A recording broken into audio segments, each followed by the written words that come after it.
Hello and good evening, everyone, and welcome to the Writing Room. I am your host, Kat Rocha, the night editor, and with me this evening is... J.Ishiro Finney, author and alien in a human suit who has relocated to Arizona. William Hastings, author of The Crimson Spark, a dark fantasy coming-of-age story. Buddy Lord, right now tired author. And for those who don't know, who the hell is this Buddy Lord guy? Didn't we have someone else with the same voice on last time whose name was Dr. Wright? Yeah, that's right. So you're not a doctor anymore? Yeah, I had a really bad bender. Oh, okay. Over the weekend and over a weekend, and someone talked me into changing my name. Somebody dared you to rename yourself Buddy Lord. Yes, it was a dare. It's not at all my actual name. I haven't posted my ID. Was it a double dare? Okay, well, it was interesting. Okay, well, this evening's topic is going to be world building. Basically, what all goes into world building.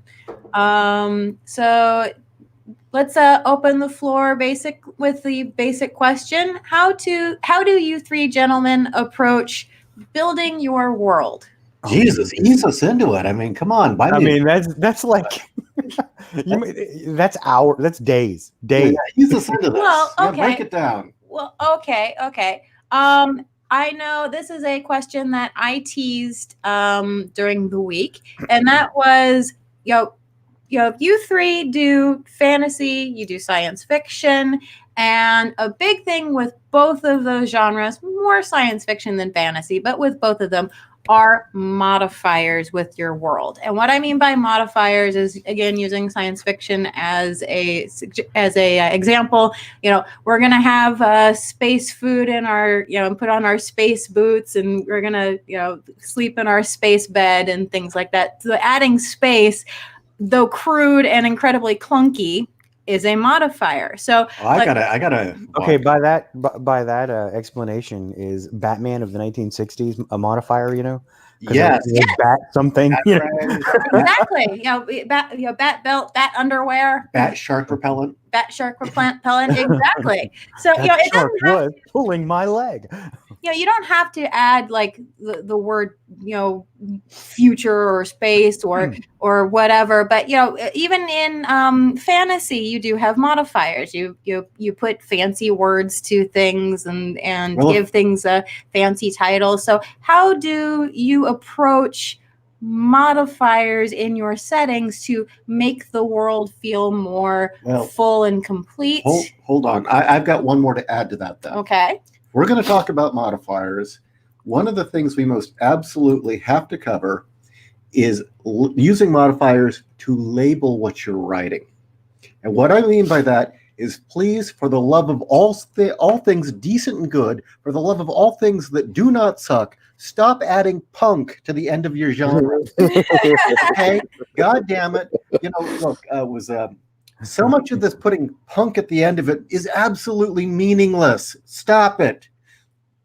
I mean, Grimdark might be a kind of a minimalist and kind of simplistic name, but at least it doesn't say Grimdark Punk. Grimdark Punk would be the best genre.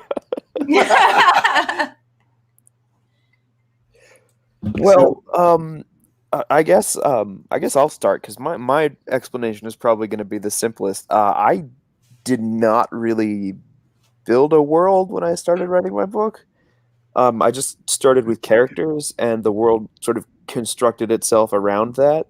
And what I mean by that is, the Crimson Spark takes place in a world that is very, very, very close to ours, in the fictional Mediterranean archipelago towards the end of the Dark Ages and the beginning of the Renaissance. Now, most of this is not actually mentioned in the text. It's a very localized story about individual characters and stuff, but I had to piece all of this together as I was writing it. I didn't sit and think about the world that the story was going to take place in before I actually put the pen to the paper.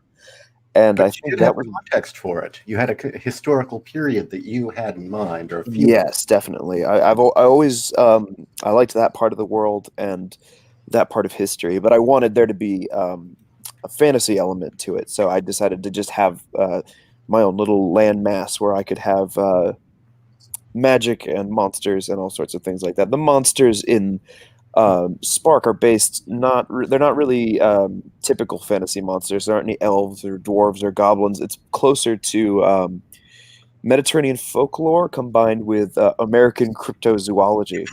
Oh, cool. Yeah, so you have chupacabras and the Jersey Devils and that sort of thing running around instead of old ones and What about that kind of thing. jackalopes? Yeah, yeah, exactly. And I always I studied that for a while when I was younger, and I wanted to do something with it, so I wound up using it for a lot of my own modifiers. Do you know that Kat went on a real hardcore cryptozoology kick for a while?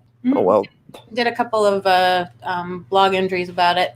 cool, cool. Them, I should say. I mainly focused on the weird dinosaur sightings. I think my favorite is the raptors of Chile. Oh, Well, it's a toss up between the raptors of Chile. Which turned out just to be a chicken that a drunk guy saw. yes, Cal, Oh, cryptid punk. There's the raptors of Chile, and then there's all the weird dinosaurs that are supposedly in the Congo. Like Mokele Mbembe. Yeah, exactly. Yeah, I used to be really fascinated by that story. This is something I don't admit to a lot of people. One of my favorite movies of all time is Congo. Oh, I've really? never, I've never good read book. I've never read the book, but I quite like the No. movie. I mean, And I don't know. It's a regular Crichton book, which means oh the yeah, 100 pages are Crichton's hit or miss with me. are, Like I research. thought Spear was good, but other than that, I don't know that much about him, to be honest. But anyway, Congo, like I love Congo, and one of the funny things about Congo is that it is a very fantastical movie, but it takes place in a very close approximation of our world. But the hazards, the sort of fantasy hazards that they encounter, are things that you would encounter in the world, but just inverted to be more dramatic. A good example of this is the scene where they're attacked by that swarm of hippopotamuses. Yeah. I mean, hippos are some of the most dangerous animals in the planet. Yeah, so- hippos are scary. They're But the hippos don't actively go try to find you. right. Yeah, they're not hunting you in packs. So No, you but if chose, you want to go down that river, No, not really. so you chose a historical period, a time and place as kind of a basic foundation, and then over top of that, your creatures were cryptozoology mainly. Yes, and I wanted to have. I didn't want to just have it be Mediterranean culture, so there's a lot of overlap between the various Mediterranean cultures. There's a lot of Italian influence. There's a lot of Turkish influence. I mean, Egyptian. Mediterranean is Greek too. So yeah, Greek too, and the I also added there's a lot of American influence too, which is something I think that wasn't really as present in fantasy as I think maybe it could be. I think American folklore is really very interesting. I mean, So I what is wanted- American folklore? I didn't actually pick that up, but what I liked about it was that you weren't in your face about it. Actually, William, one of the things I really liked about your books is that though I made some comments about certain things, I really couldn't pin down specifically where it was things were placed. And I think I commented on that a couple of times. I'm like, where is this? Yeah, it's all over the place. It wasn't nailed down to begin with.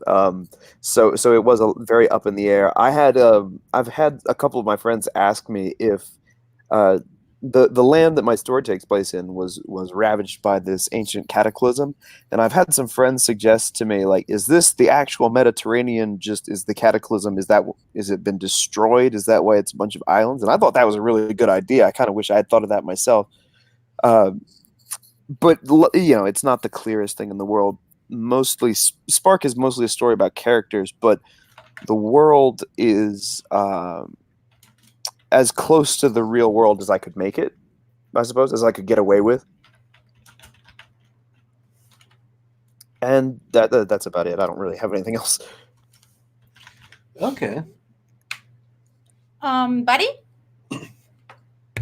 Let's see. I did a little bit of everything, I guess. I mean, I just started writing. I had a basic idea. I wanted, you know, fae or fairy characters to be cooler than vampires because I was drugged to Twilight, and couldn't stand it. And I still maintain that that lady wanted to write about fairies, but her editor said that vampires sell better. So I was like, okay, fine. I'm going to create some fae that kick butt.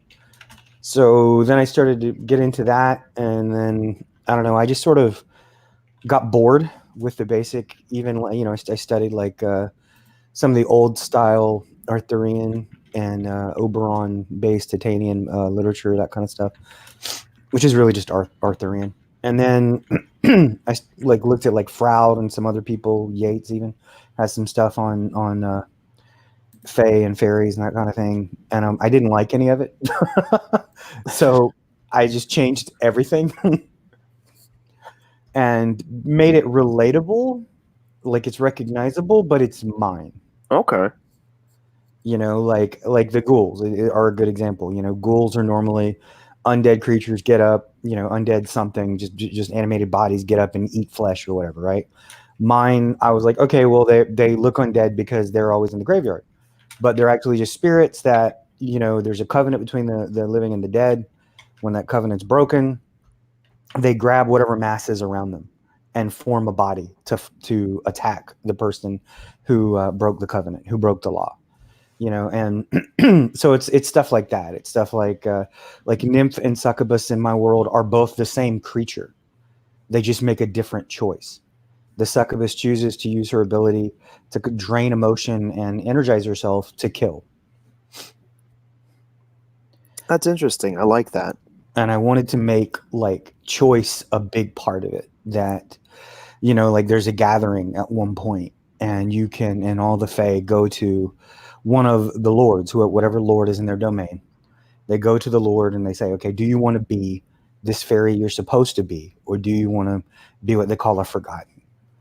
And at that point they have to decide, like, do I want to fall in line and be just like every other creature that's like me, or do I want to have the freedom to go anywhere and do anything I want? And the exchange is, they don't get, because like they're sort of like living stories is the way I look at them.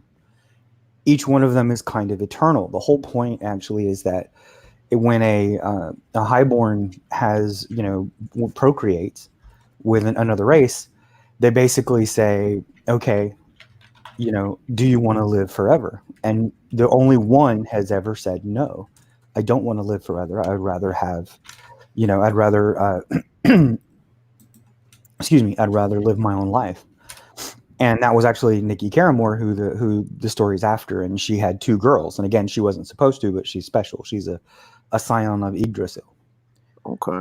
So, anyways, yeah, that's basically, I don't want to go into too far into the weeds, but basically, I take something recognizable and I put it through my own personal lens, and I flip it on its head, and I try to make it make sense, but in a different way.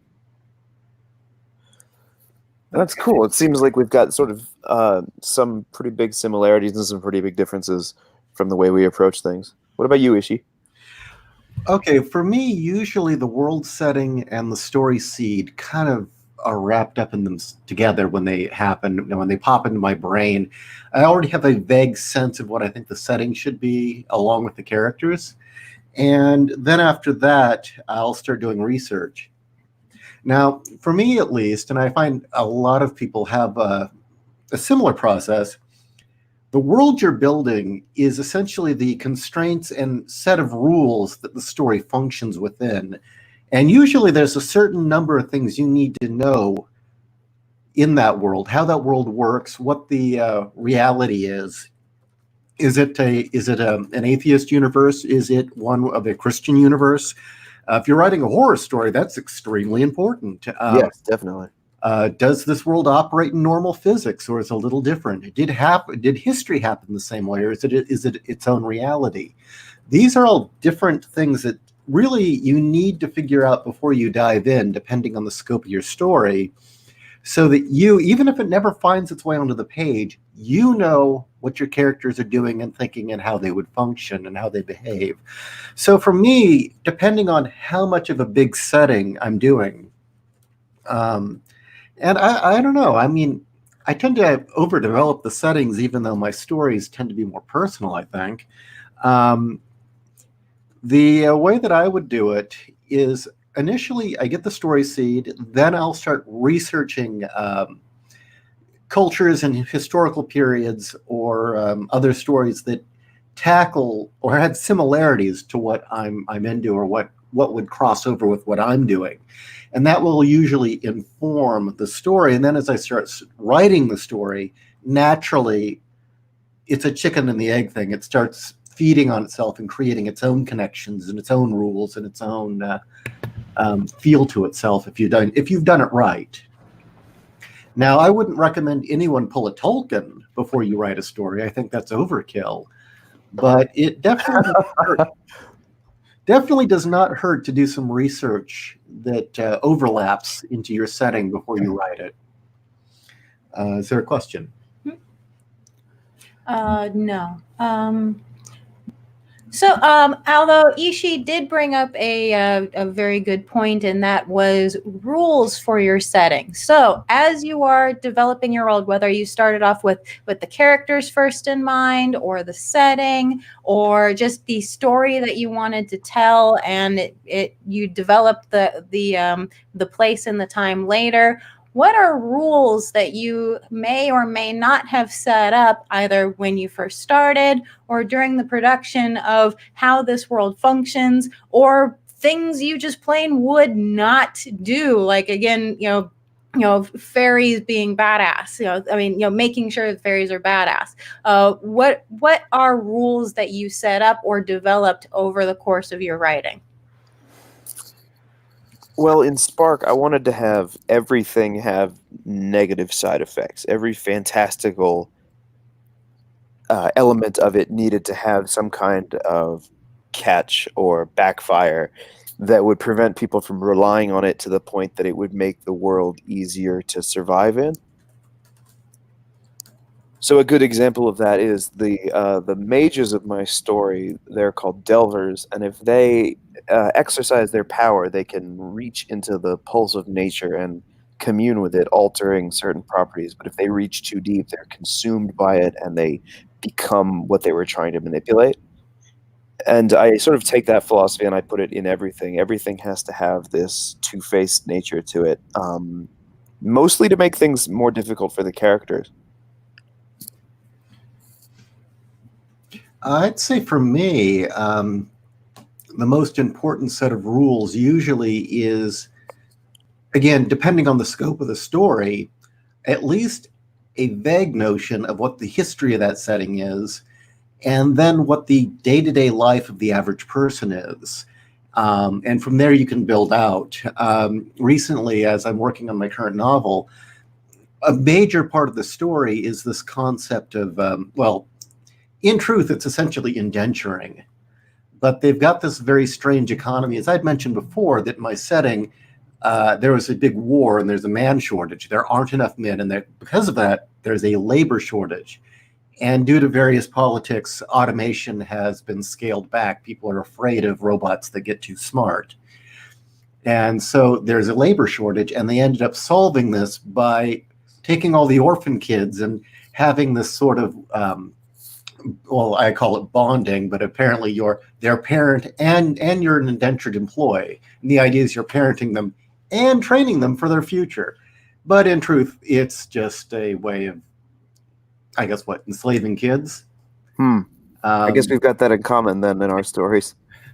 And as I wrote the story, I had a kind of a rough outline of how this worked. But as I started writing the story and I started having two of the characters who are indentured talking to each other, I realized, okay, I need to figure out how these kids are trained, where they're kept before they're trained, how they're adopted, how law is enforced in this setting to make sure that taxes are collected.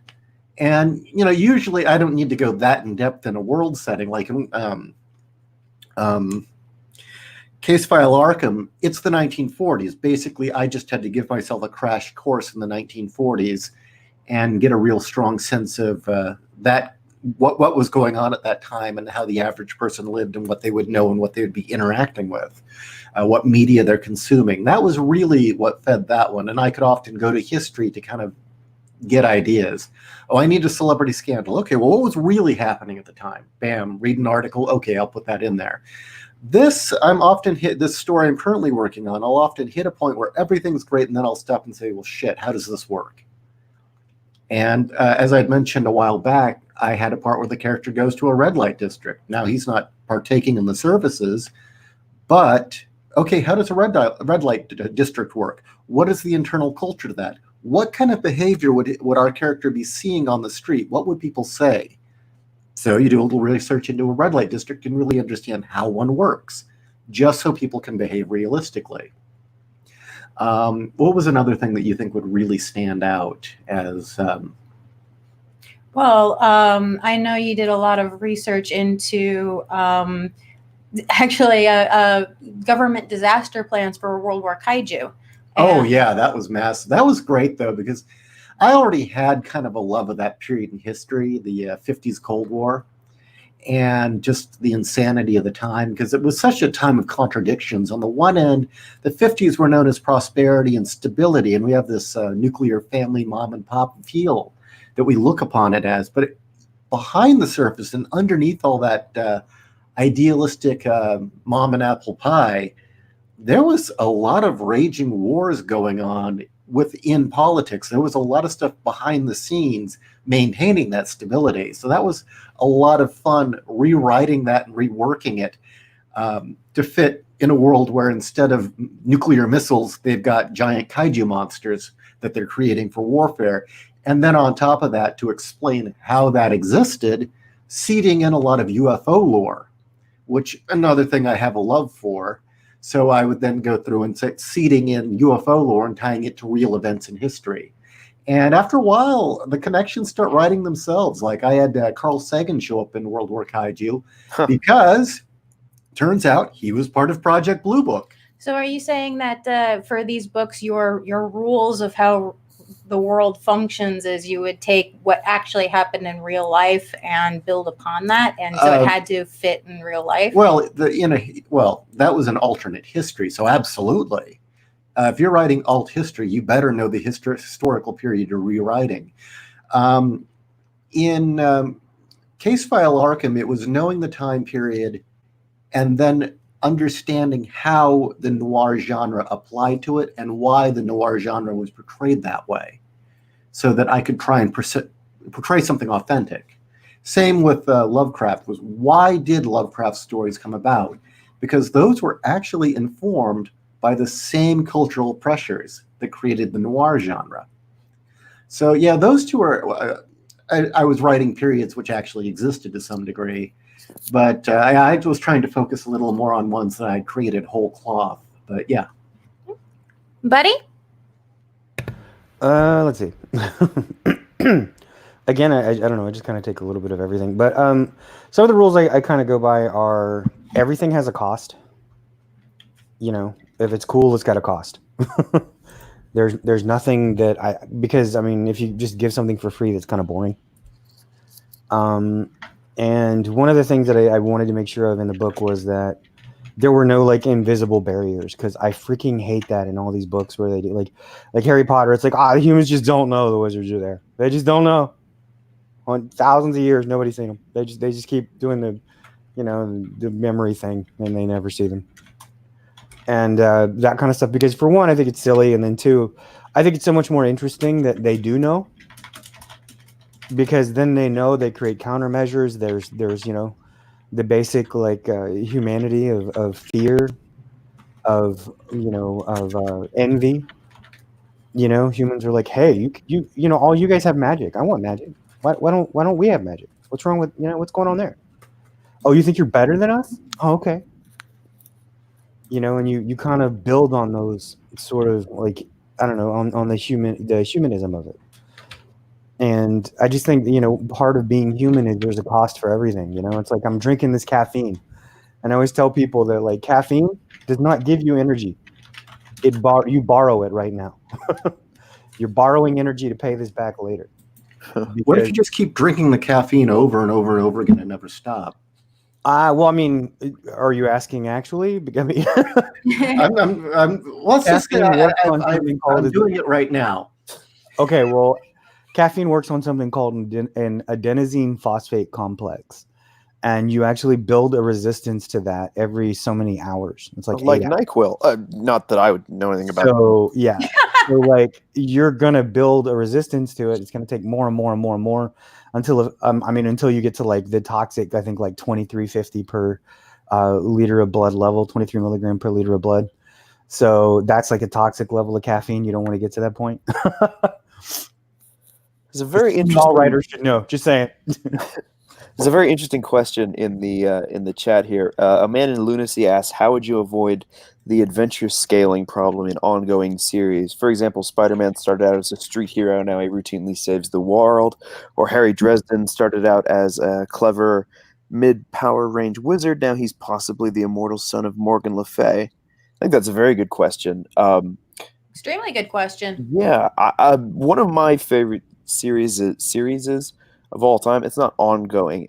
It's 4 books. It's The Inheritance Cycle by Christopher Paolini. Now it gets a lot of crap, and there's some stuff wrong with it. But I've always really enjoyed the story, and particularly the way magic works in that story. The way magic works is it's tied around names. So if you know the true name of something, you have power over it. It's kind of like exorcism. If you know the true name of a demon, you can expel it. Or like knowing someone's bank account number and their social security. Exactly. That's like identity theft. And if you can find out somebody's real name in this magical language in the Paolini books, you have power and dominion over them as well. The problem that the series basically gets towards the end is that our protagonist, he gets so powerful, so powerful that he is basically this world-breaking god killer by the end, to the point that the final book is actually the worst in the series because it isn't very challenging for him to defeat the big bad guy and save the world. Well, I can. Sorry, were you finished? Oh yeah, no, I was finished. That's the most obvious example I can think of that power scaling being a problem. The way I avoid that is I have a really, really firm, everything is going to end here with this, and that's it. No, I don't let myself say, well, maybe if I added one more to the series, I can't do that, or else everything falls apart. Well, for my own answer on that, this is a topic that is good to bring up because it's one that really, really annoys the shit out of me, and I feel has ruined a lot of good series. There's this misconception that whatever story you tell, the next one's got to be bigger and better and more grandiose. Bullshit. Escalation, yeah. That's not why people read your story. That's not why people are interested. And people lose sight of that. Like I remember once somebody asked, well, how do you portray really horrendous, terrible events anymore with movies like Superman coming out where all of Metropolis gets ripped to shreds? I mean, how does that stuff's losing any impact? How do I avoid that? I told him, realize that what you're seeing is not impacting the viewer. It doesn't connect with them. That if you want to understand true trauma, it doesn't have to be world-ending events, and usually it isn't.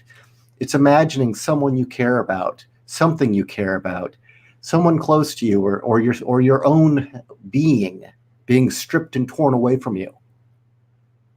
It's the personal loss. And one thing that really annoyed me about the new Doctor Who series, and this is before it really turned to shit even, was that Doctor Who went from being this meddler traveling through time who was full of flaws and forgetful and did all these was making mistakes constantly or bumbling through things, but at the end of the day, he was a genius. To, there's an episode with Matt Smith standing there saying, "Oh yeah, well, I'm the doctor. Do you know what that means?" And then the Daleks all fly off because they're scared. It's like, I don't care anymore. That's fucking retarded. I don't fucking care. How do you avoid that? Don't do that. Just don't do that. Don't think that every story has to be bigger. Just remember that every story has to reach out and grab your reader on an emotional level every time. That's it. Well, I mean, I think really great. Oh, sorry. That's why I get into like the humanism of everything, because that's really what it is. I mean, if you want verisimilitude, you've got to get to the humanism of any character, of any situation. I mean, what would make you scared? What would make you hurt? What would make you want? What would make you pine? You think about those things, you put your characters to those kind of situations, whether they're powerful or not. It doesn't matter if somebody's got the power of a god. If their daughter is in pain, that hurts. There's a great example of this, actually, going back to Superman. I know we were talking about Spider-Man, but Superman, the best example I've ever seen of this, not every story has to be bigger than the one before it, is one of the most famous Superman stories of all time. From the 1990s, the death of Superman, the death and return of Superman. It was this huge, gigantic storyline that probably changed comics forever. And after he comes back from the dead, he's come through this whole odyssey. He's a very different person. And the story they immediately follow that with is something called The Death of Clark Kent, which is an incredibly small scale story. All it is a one villain finds out who he is, and that's the first time that had happened in sort of the post-crisis continuity. And it's this very personal, introspective conflict that he has to face right after he's had this whole mythological coming back from the dead. And I always really admired that they were able to go back and forth like that. Exactly. And that, again, personal. And it's, again, showing the conflicting natures of Superman. Yes, absolutely. The idea that is Superman, this ideal, and the man who's Clark Kent. Perfect. Yeah, there you go. That is actually very very relevant. I think also the idea with Dresden becomes a god killer. How thoroughly unrelatable is that? Yeah, that's really funny to me. I don't know that much about Dresden, but like when people say the name, I think of just a guy in a trench coat solving mysteries. But I haven't really. I'm not familiar with the series, so I didn't realize he was. I mean, honestly, it was always kind of. No, I didn't. I read the first book, which was okay. It was good. It was a good first book. The second one, I didn't get past the third chapter, and then I thought, well, maybe it's going through, a second book blues, and so I tried the third book, and I did not get past the first chapter. So, and it was because I could tell it was getting that ratcheting scale, and by the third book, he wasn't a detective anymore. Just to kind of flip things around. Oh God. Great. This is what happens when you go on the air tired. We do this every freaking time. I have more topics to bring up. No. I was going to bring up. There was the handful of iconic detectives from the noir period, and there was the one that was the complete asshole. Mike Hammer. The Mike Hammer novels. Although there was this very brief period in the 50s and 60s where it was just huge, where people were reading them constantly, the series dropped away and vanished for about 10 years and then came back. And honestly, the books got a lot better after that.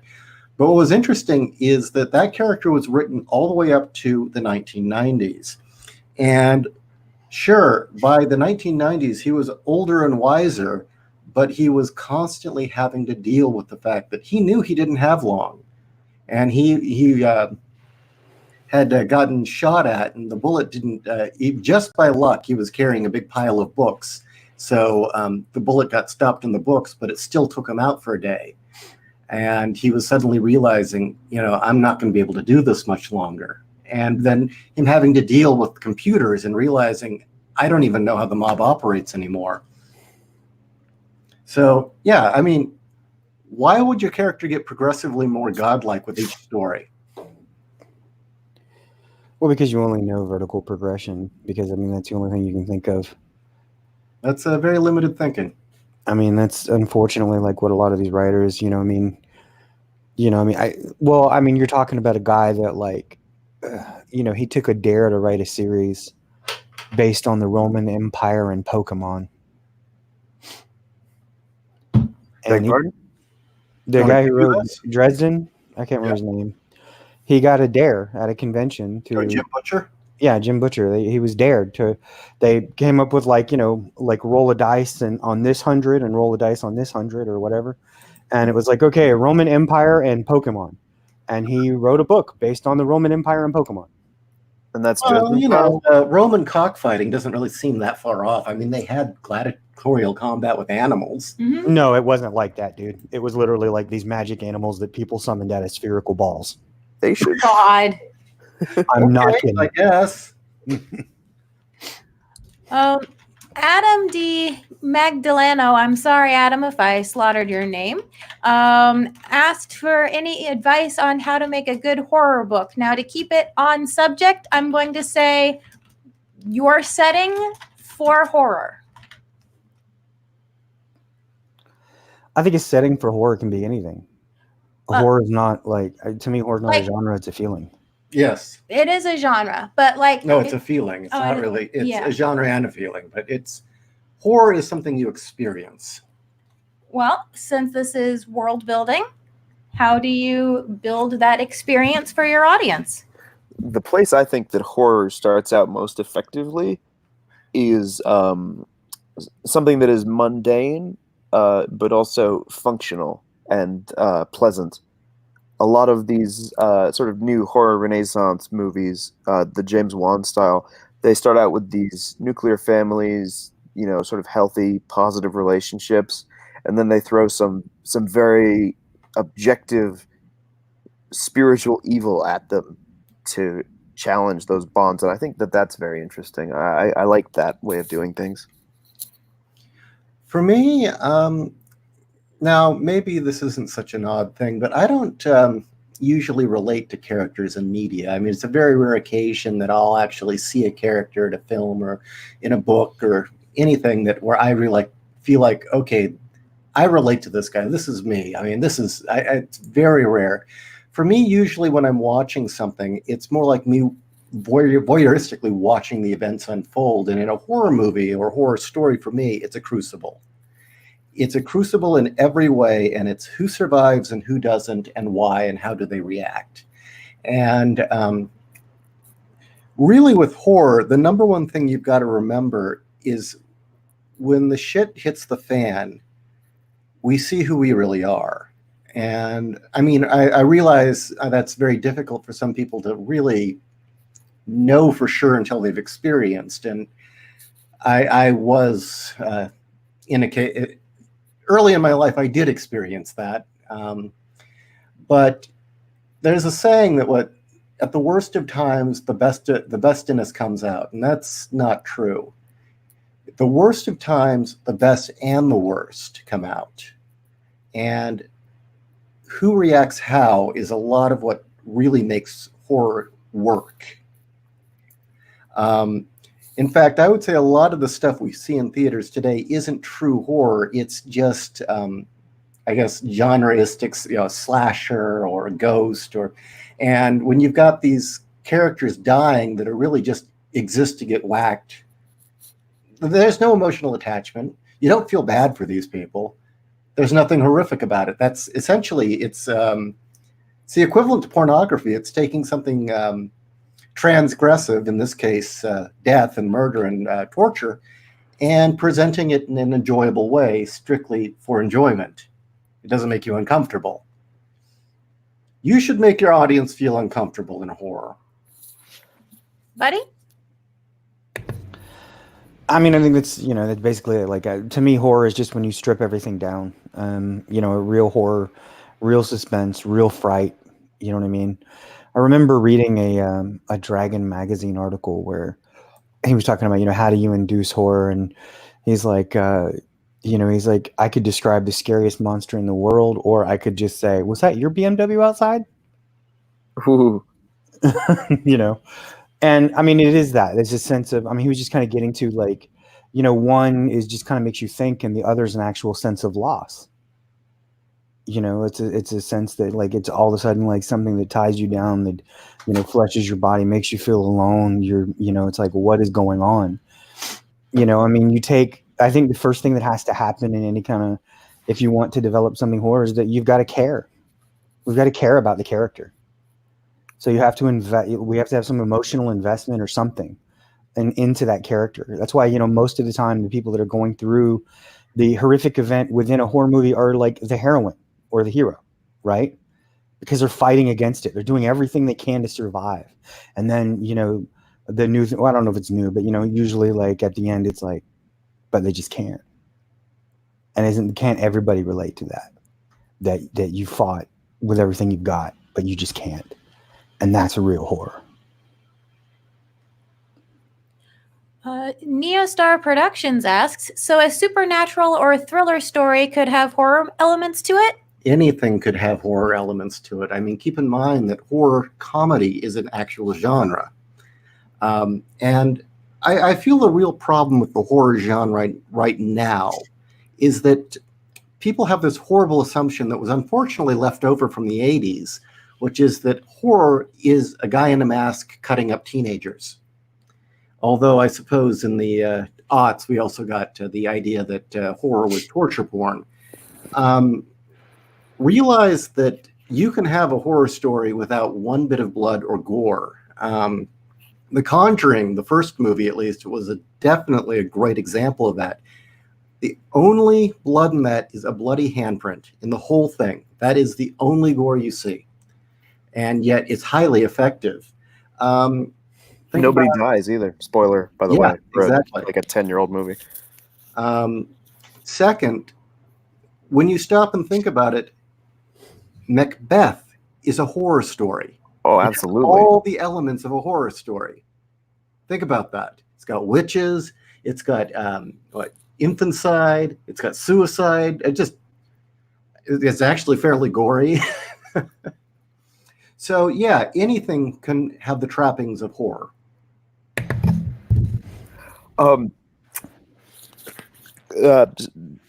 Related to that, Crimson Spark is the first of 8.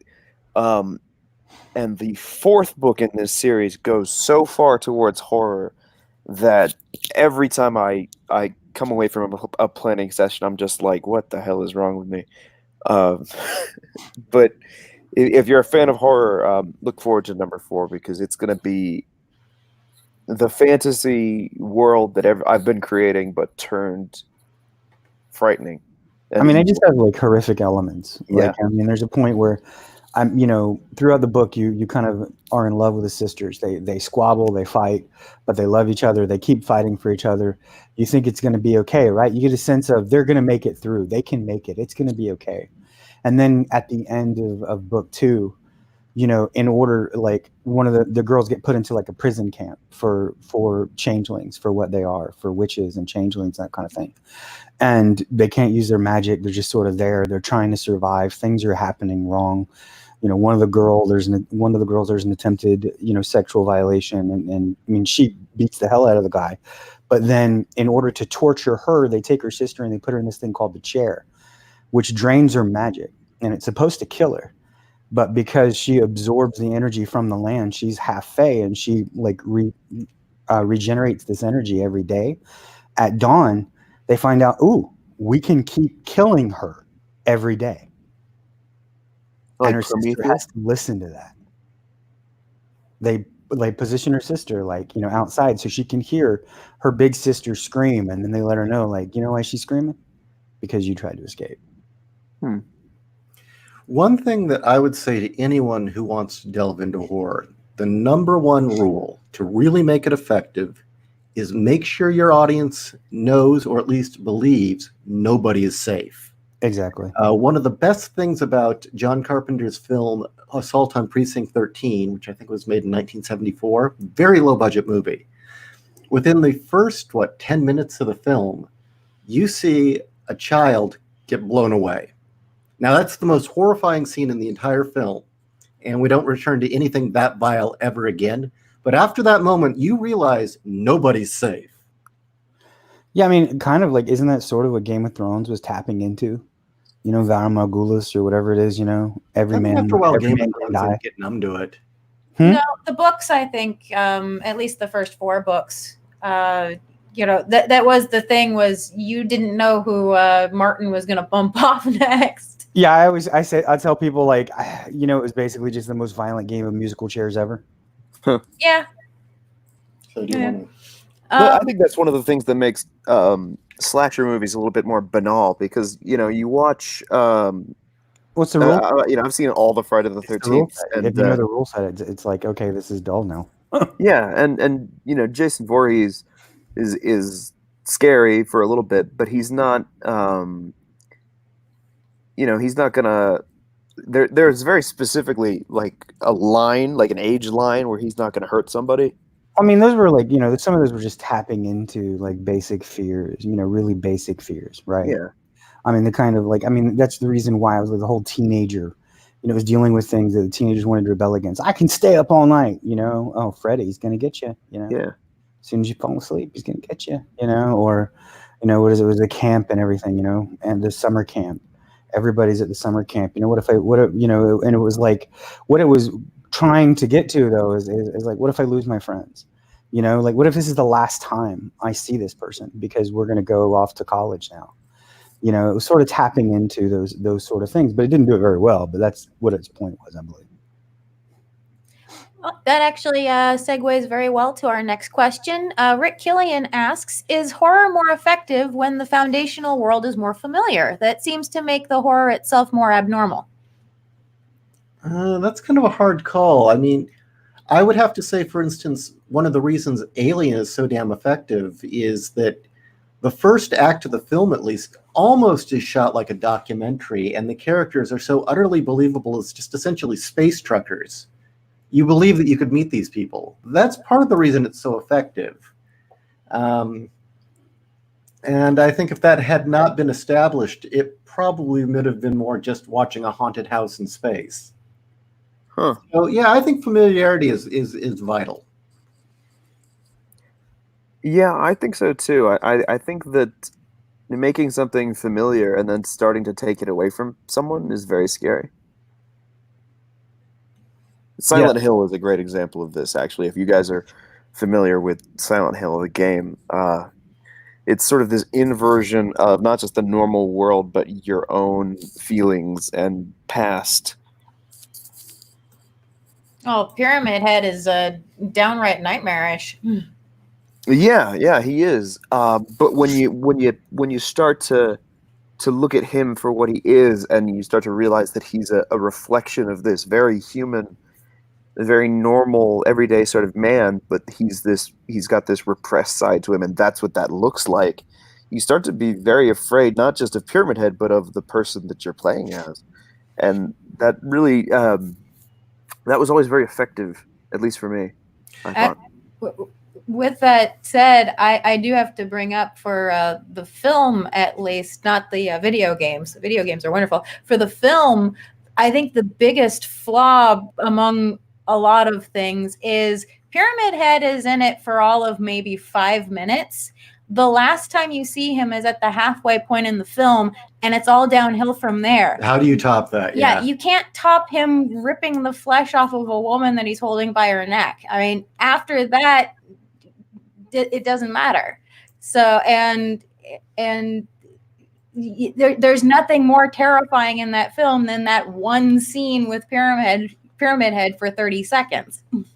He should have been in it longer. Yeah, but and the funny thing about the film is that Pyramid Head is this inversion of a character who does not even appear in the film. Yeah, he's just in there as a cameo, but they did such a good job with him because, you know, he looks great, doesn't he?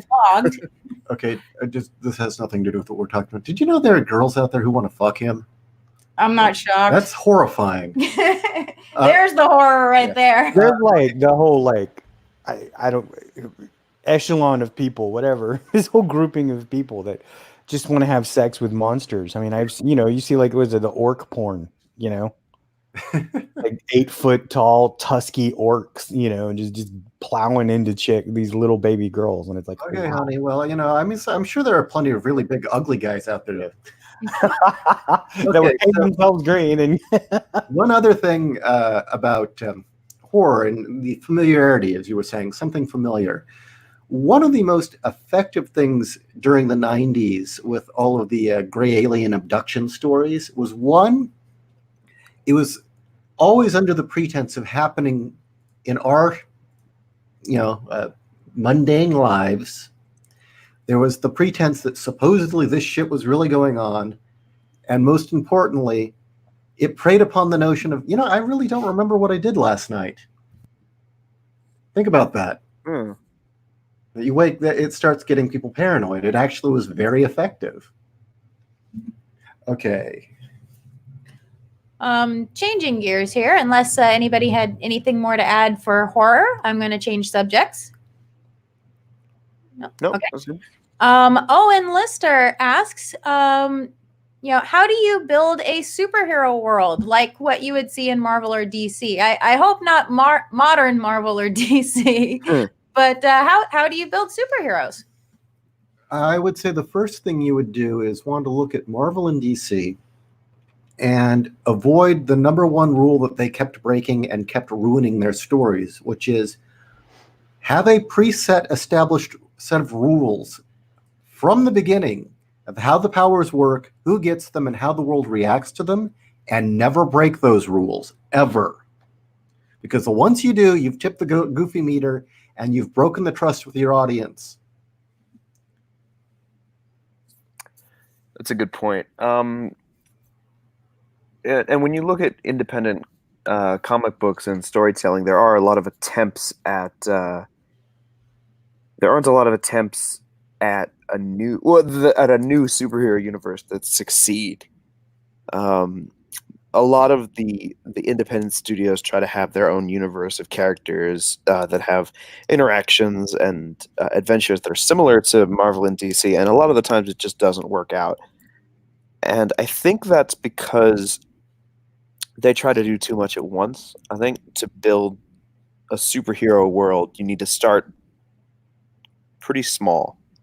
When you look at Marvel, it started with just Fantastic Four. It wasn't all the Marvel books didn't launch at once. It was just Fantastic Four, and then they built out from there. And little bits of Fantastic Four, the things they established in Fantastic Four, like Wakanda and the Skrulls and all that, that would later be worked into other stories. But the slow progression of it, I think, was what really made that work. At the same time, there are internal logic inconsistencies that Marvel has yet to ever resolve. For instance, I just still can't buy a world in which you have superhero celebrities that are followed and idolized and worshipped by millions, yet also, a hunt for mutants. Yeah, that was always sort of a disconnect for me too. I've always been more of a DC person, but that was two worlds that just don't mix, Yeah.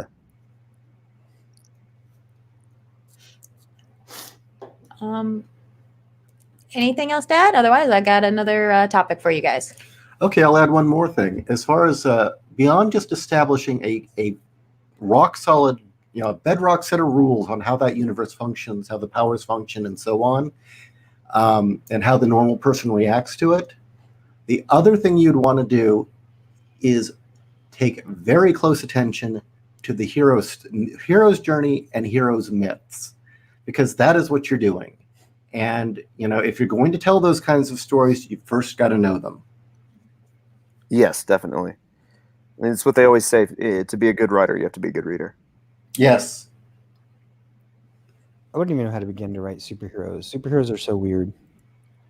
Yeah, I wouldn't be able to write superheroes. At least I wouldn't be able to write new superheroes. Like, if you came to me and asked me to write an existing superhero, I probably could, but I could not come up with the serialized. One of the problems that we have with any kind of modern writing, especially nowadays in Marvel and DC and everything, is the whole sense of like deconstruction, right? Like, I mean, even if and it's pervasive in just about any kind of writing. It was somewhat interesting. I was listening to an Audible book called Dare to Lead by Brene Brown, and she was talking about the new survival field manuals of DOD, the Department of Defense, right, and the U.S. military, especially the Army. That they talk about when you go through the manual, it's robotic, it's automatic, it's very like the new one. I mean, is there's no words in it that would lead you to believe that it's about a human. I mean, it's she's like, this could be a robot. This could be telling a robot what to do. But if you go to the manual that was written in 1948, they talk about like fear and loneliness and being hurt and being out on your own for a long time and what that could do, and how a soldier needs love and compassion and all this other kind of stuff. So you would think like the hard asses of the 40s would have been more, I don't know, would have been more on the just kind of strict and stringent rules, right?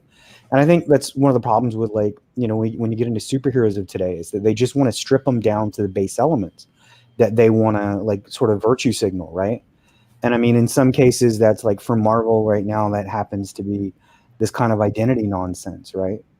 I mean, they're really pushing that kind of identitarian sort of thing. For DC, it's like everything's got to be grimdark. If you're a hero, you have to suffer. And when you do that, you limit yourself.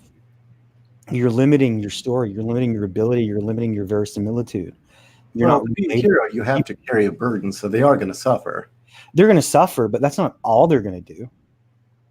There's no reason why Superman can't have a family. There's no reason why Spider-Man can't have wild sex parties. Exactly. I mean, there's no reason why they can't be human and do crazy things and have consequences and costs, but not just be completely wrecked because of it every time. You know what I mean?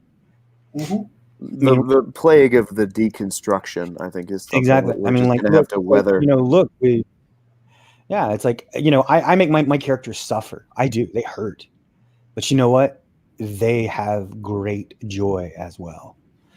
And I think we need that. We need the roller coaster a lot of times. We need the ups and downs, because if it's just down, then you lose hope. And if there's no hope, then I mean, why do we care? I don't read a book to be depressed. Yes, but some people do, unfortunately. Actually, no, it's true. There is such a thing as depression porn and disaster porn. And I mean, I'm sure there is, but it doesn't have to be every book. No, it does not have to be every book. And unfortunately, that's what we've done. But I mean, I don't know. For superheroes, that's what I would say is, you guys have, set the rules, set the world. But I mean, that's almost like, I mean, we're talking about world building. That's anything. You want to set the rules in the world and kind of live by those. And I always, like, what I always say in my world building, one of the rules that I live by is, once it goes to a certain point, I have to solve the problem I have in the story with the story. Otherwise it's Deus Ex Machina, right? Or a MacGuffin, and it just doesn't feel right. Makes sense.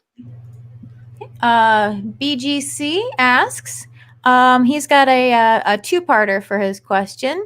Have you read Super Gods by Grant Morrison? If so, what did you think of it? The reason why I ask is I think Grant Morrison had something regarding the core theme. I am a tremendous fan of Grant Morrison. I've read everything that he's written, including Super Gods, and I think that above anyone else working in modern comic books, he has a really, really good understanding of the mentality behind what makes heroes interesting, that sort of mythic factor, as well as the campy sort of delightfulness that makes a superhero interesting. I think really he is one of the last great comic book writers.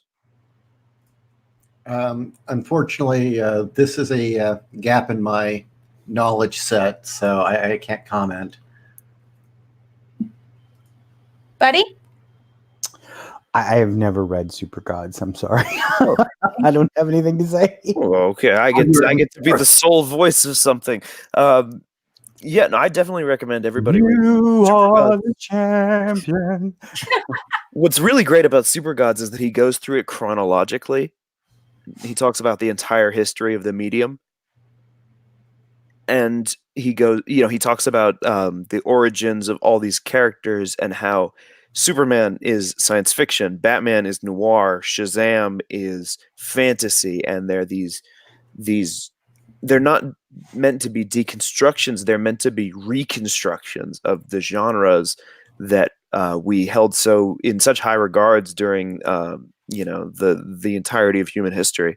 Mhm. And he considers them basically like the final form of storytelling, and I always thought that was really admirable because Grant I Morrison mean, isn't that kind of what the thesis for Professor Geek is, more or less? Kinda. That's why we keep trying to get him back on, damn it. So all of you should go over to Professor Geek's channel and say, when the hell are you going to be on the writer's room again? We love you. Give him a big hug. Definitely. But And yeah, I mean, Morrison is one of those writers who, what's funny is that his love for superheroes, I think, is both his greatest strength and his greatest weakness, because I think that if he was a quote-unquote literary novelist, he would be far more well-known than he actually is. But the fact that he loves comics and he loves superheroes and he devotes all this incredible imagination and talent that he has to that medium, I really respect that too. Cool. Yeah, that's all. I like Grant Morrison. No, that's excellent. love him. Yes. I have one more topic to cover with you guys, and then I think we'll call it a night. And that is authority, whether it's government, whether it's religion, whether it's just your main character's boss, or if you have the your Jedi master and his Padawan. How do you portray authority, or at least plan for it? Well, I don't know if portray is quite the right word. I would say plan for it. When you're portraying a world, you need to know where your character fits on the social strata. That is going to inform everything about that character, be it a gigantic, sprawling fantasy world with your epic hero fighting taking some epic quest, to just some guy who's got a few personal problems and is working through them. You need to know where his place is in the strata of society, and who's at the top. That's authority. Who's above your character? That's authority. And as how do you portray it? Well, that all depends on how you feel about it. I mean, John Carpenter has a real hell-bent hatred for authority, and you see it in all his work. Whereas, I don't know, I would say Lucas had kind of an interesting relationship with authority in Star Wars, because on the one end, he was very much against the war in Vietnam and pretty much a peacenik, but at the same time, he believed, he was portraying these classic samurai type warriors. So, or the fact that the rebellion's essentially a religious war. Yeah, one of the things I used to joke about with my friends when I started writing Crimson Spark was that it's one of the only YA books where the revolutionaries are the villains, and the flaws of the government and the world as it exists are they're not ignored, but they're also not, it's not about authoritarianism so much as it is about zealotry. The story in the Crimson Spark is a very flawed but very stable government is threatened by a very charismatic sort of Jim Jones, David Koresh sort of figure, and I didn't really want to take any kind of side when I was writing this, because everybody's going to have their own opinions about authority and government and things like that, and I didn't want this to come off as very current year. So I made it very much about the individual characters involved and their own conflicting loyalties in the story. Kat can sort of attest to this, is that I'm kind of all over the place with who's actually right about anything, but it's very clear who the good guys and the bad guys are, if that makes any sense. Okay. I'll be honest. By the end, I was kind of siding with the bad guy.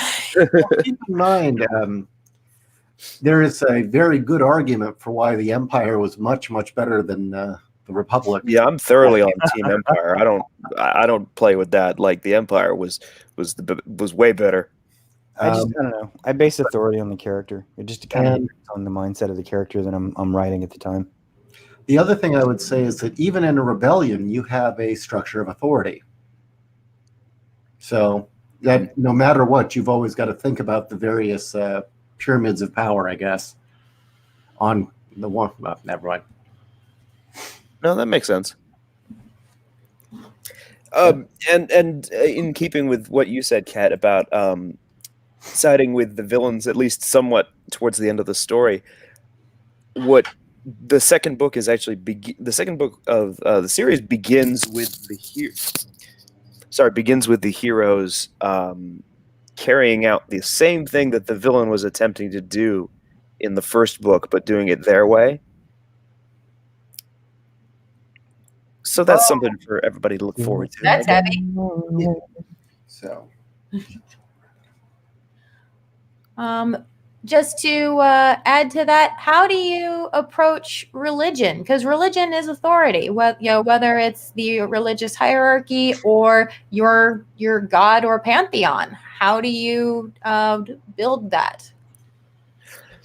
Well, my story takes place in the real world. So there is a heavy Roman Catholic influence to the way that the religion is structured, particularly in the second book, because we get into the history of the church in this fictional world and its past. But it conflicts very much with the goals of the protagonist, despite him being a very religious person. How about you, buddy? I mean, again, it just kind of depends on the. I think there should be like something to kind of ground, because I think people are used to religions and everything. So I have different religions and that are kind of set all over the place. And I mean, what is a religion except like a belief above yourself with rules, right? I mean, it's a belief outside yourself that something that you have faith in with rules. And so it's like, okay, well, how many? Like, what is it like for the Fae? What is their religion? Well, it's the highborn. What is the religion for the highborn?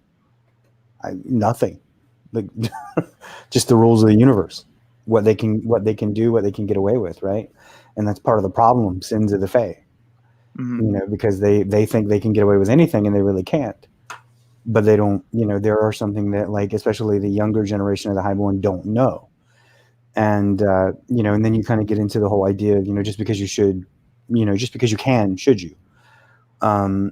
But regardless, like, and then there's like the Silver Cross, which is kind of based on the Catholic religion. What I think some of the things that they would do, like they actually, the Catholic religion actually causes some of the major like killings and death and all over the world, because they don't know what they're doing, and they start finding the vampires, and they think that and people are worshiping them, like lower civilizations or like the Aztecs or Mayans or whatever, kind of find them, and then they worship them, and they bring them sacrifices and everything, and then the Catholic religion finds them and they kill them. And in one case, like there's these two girls, two females that fell in love. They're called Night and Day. One of them's black, one of them's white. And the white girl is out on her own, and she's found by this Catholic religion going through, and they're say the same thing. Thou shalt have no idol above God, and they kill her. And then it leaves the one by herself. She tracks them down into California and kills them all.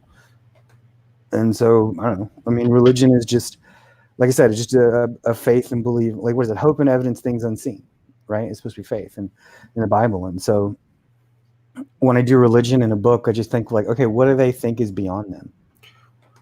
What do they really think is beyond them, and what rules are testament to that? Well, that goes back to the rules that you're setting now, because again, is this a universe of gods? Is it an atheist universe? Is it a Christian universe? The idea that religion's just rules that something from something you believe in. If conclusively without a doubt as the author that these gods exist, it kind of changes everything, doesn't it? In a way, really are divine, and that's the point, though. Is that's kind of the I don't know. That's the tesseract, right? of the construction of thinking about those kind of things. I mean, that's one of the addictions of being a writer, is that we can get into the weeds of these sort of things in all different kinds of ways. And I mean, you can get lost in, a myriad of ways. You're not only the God, you're the creator, you're the everything, you're the end all be all, you're the end and the beginning and the middle. So, you can think, in thinking of it that way, it's a bit different. But I mean, when I'm writing it, I just think of it as like, as the character. I try to place myself into the character, what's their religion, and what is the world to them, and then let that character act it out. And, once you've got that for each character, I mean, they pretty much write themselves. And so, and their idea of the religion does as well. So. Okay, well, I'm going to say that my brain's blue screen because I actually don't even remember the question. I think I'm done for the night. To be honest, I'm wearing down. I'm sorry. That's okay. I understand, sir. Any final thoughts? Build your world. Plot your plot. Yeah, plot your plot. Thaw your chickens, gentlemen. Follow your chickens. No, it was Eat that horse. Yeah, eat that horse. Exactly. All right. Well, does anyone want to close out with promoting something or talking about what they're up to before we say goodbye? Yes. Where can all these lovely people find you and your books? Asleep. No. You can find me. I'm on Twitter at the Buddy Lord, which is actually my name. Everybody thinks it sounds weirder than Dr. Wright, which I think is funny. I am writing 2 books, Sway and Sins of the Fae. Sins of the Fae is going to be the first one coming out. It's coming out with a trailer pretty soon by Xevious. That's going to be awesome. I can't wait to. You're pretty close to launching, aren't you? To get that, yeah. Right?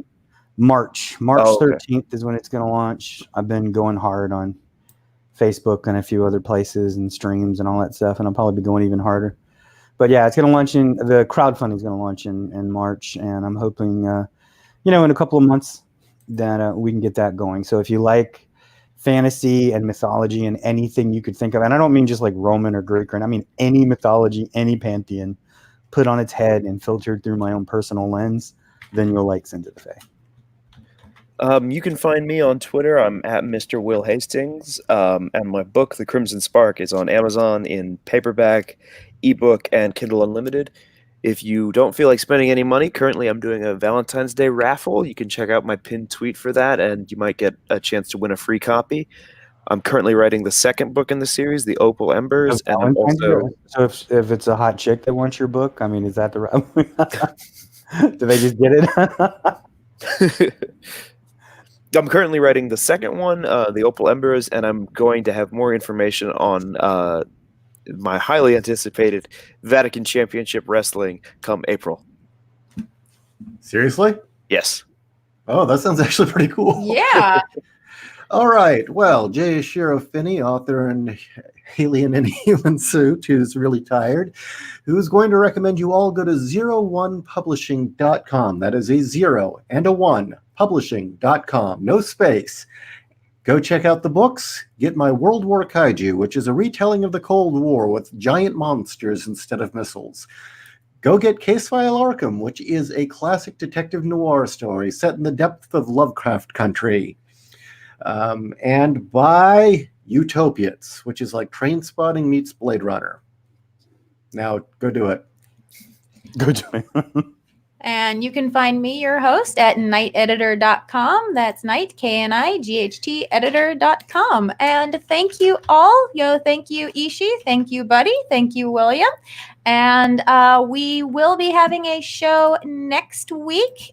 Same bat time, same bat channel. So join us next week on Thursday at 7 o'clock Pacific time, 7, 8, 9, 10 o'clock Eastern. And what's the topic?